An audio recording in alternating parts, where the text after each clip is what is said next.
Hi everyone, welcome back. We're on to our next couple tools. In this case today it is the clone stamp tool and the pattern stamp tool. In this case we are just looking at this just for example purposes.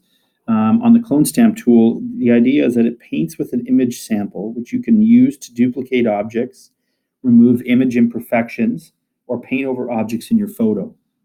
You can also clone part of an image to another image. Just for your information. In expert mode, you would select the clone stamp tool over here on the enhancement menu. The brush idea here down at the bottom here, and the options menu sets the brush tip. So I prefer a soft brush tip because if I'm trying to blend between sort of one side of her glasses and the other, in this case, what we're going to try to do is remove her glasses a little bit, or at least start to give you the idea. So if I'm going to try to remove them, I want to blend this part of her skin with that part of her skin. So a softer brush allows that sort of line between my circle here and my circle here to kind of be a little bit more, undiscernible or hard to see. So you can make that option whatever you wish. I use kind of just a light sort of softer brush tip, not all the way down here though. Your sample all layers would be if you had multiple layers open on this side over here on the layers panel. Sample all layers would adjust to all of them. So you would want to select that if you had many layers open. Size of your brush is obvious. Opacity is a little bit of a nuanced trick here. Some people prefer to use this tool with a very high opacity. I kind of prefer around 70%. Opacity means that if it's 100%, I cannot see through my circle. So for example, if I was to make a selection here and I have my selection made, you can see there I have it, just the pinkish. My opacity would mean that it's more see-through. So the more I do it, in this case, I'm going to select here and come up here and click on that. Raise my opacity up. So I'm kind of pretty much just covering it with my opacity. If I was to lower my opacity, I would be softly adding a bit of a hue to it. And over time, it would just disappear. So the difference between opacity 100%, some people say opacity, is basically to cover it up in one go. Lower opacity allows you to kind of, slowly and surely have that same effect, but a softer look to the image, more of a blending going on when you lower the opacity. Okay, so I'm going to go back to my undo history and just go back to the original image. In this case, you might want to toggle opacity at different times. When you're up close or in close to her face, you might want to be doing it. The objective here is to remove the entire pair of glasses. When you are on aligned, your selection follows you, okay? So you can make sure that that's clicked. And clone overlay, again, is basically, is my selection showing inside that circle, my brush circle. And in this case, I said, 86%. If I did 100% and selected it, I would have 100% of my selection inside that circle. If I take clone overlay off and select, I have nothing inside that circle. I prefer to see the color I'm putting because if I'm up close, for example, and making a selection here, I would like to see that where I'm moving it and how it looks, adjacent to the rest. So let's make that selection again. I want to see if it blends or fits with the pattern of her skin when I'm up close, right? In this case, it is. So that is the idea. Now it's up to you to decide what to do. For the purposes of this example, I am going to start by making a selection, and I'm going to bring that selection over her glasses and just start to remove it. I'm going to zoom in, lower my brush size diameter by hitting the square bracket, and I'm going to slowly but surely take samples close by from below and above and start adjusting. I'm going to change this because I don't like how it's too soft for me right now. And just bring it in. Slowly and surely, just bring it in. Work it up. Come back out. Have a look, right? I mean, we can do it from out here, but you're going to be blending different colors of things together. Won't look quite the same, right? You're going to get a different look if you do it from out here. So I don't like the softness over here. If I come up to her eyes, for example, I'm going to take a selection from here, and I'm going to move it down.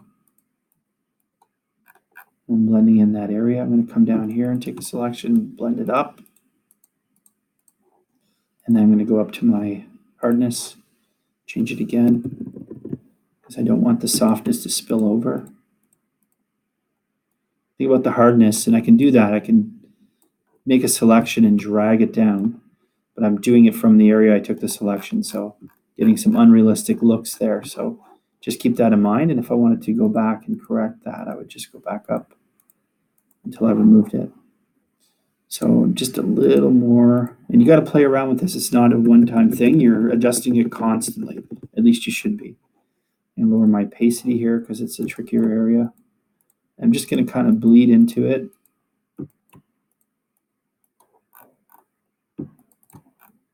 Right?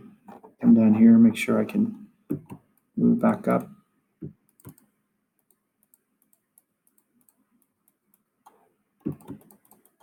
And zoom back out and check on what I'm doing.